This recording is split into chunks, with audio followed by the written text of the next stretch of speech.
Imaginez-vous dans la peau d'un business angel. Vous avez la volonté d'investir dans une start-up et plusieurs opportunités s'offrent à vous.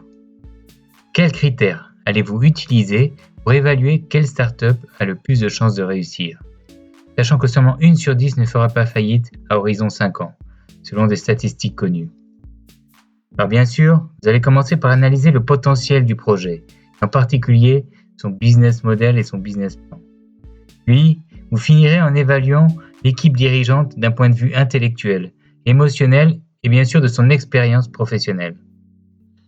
Mais ne vous arrêtez pas là, car il existe une troisième analyse possible pour évaluer la probabilité de réussite d'une start-up. Il s'agit d'évaluer le degré d'adaptabilité de l'équipe dirigeante et du business model présenté.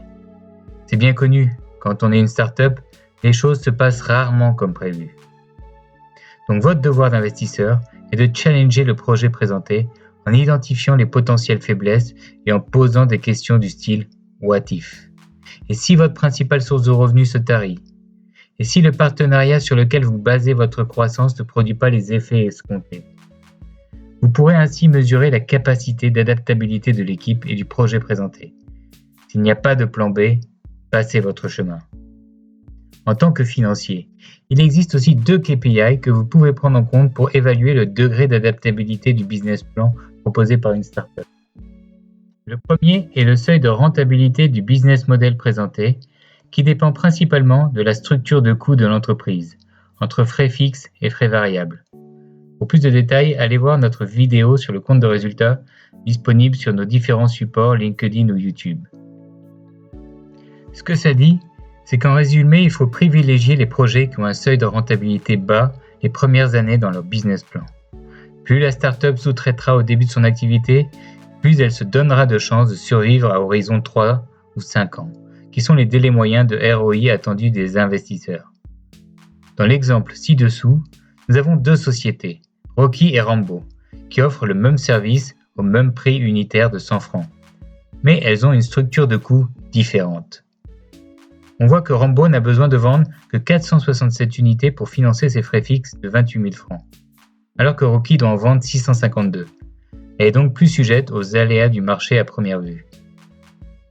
En revanche, une fois le seuil de rentabilité atteint pour de vrai, l'objectif de la startup sera d'augmenter sa marge unitaire, quitte à augmenter ses coûts fixes en réinternalisant une partie des activités sous-traitées. Car plus la marge unitaire sera élevée, plus élevée sera sa rentabilité en cas de hausse continue d'activité. Si le seuil de rentabilité comptable calculé si haut est important, le vrai KPI à prendre en compte est l'évolution du seuil de rentabilité cash, c'est-à-dire en ne prenant en compte que les dépenses qui ont un impact cash. Il s'agit de déduire des frais fixes tous les coûts qui ne supposent pas une sortie de cash, soit principalement la dépréciation des investissements passés, car l'argent est déjà sorti. Si nous reprenons notre exemple précédent et partons du postulat qu'une partie des frais fixes correspondent à la dépréciation liée au CAPEX de l'année précédente, pour l'année 2, on constate que c'est désormais Rocky qui a un seuil de rentabilité cash plus faible et qui à court terme présente le meilleur profil. Elle n'a en effet besoin de vendre que 272 unités contre 367 pour Rambo pour financer ses frais fixes cash. On part aussi du principe qu'aucune des deux n'a de dette, car elles ont toutes les deux été financées exclusivement par rapport de capital. En conclusion, il est conseillé d'enlever le coût de l'investissement initial dans le calcul du KPI d'adaptabilité d'une startup quand on est business angel. Voilà, c'est tout pour cette vidéo. Si vous avez apprécié, souhaitez rebondir dessus, n'hésitez pas à nous laisser un commentaire ou à la partager.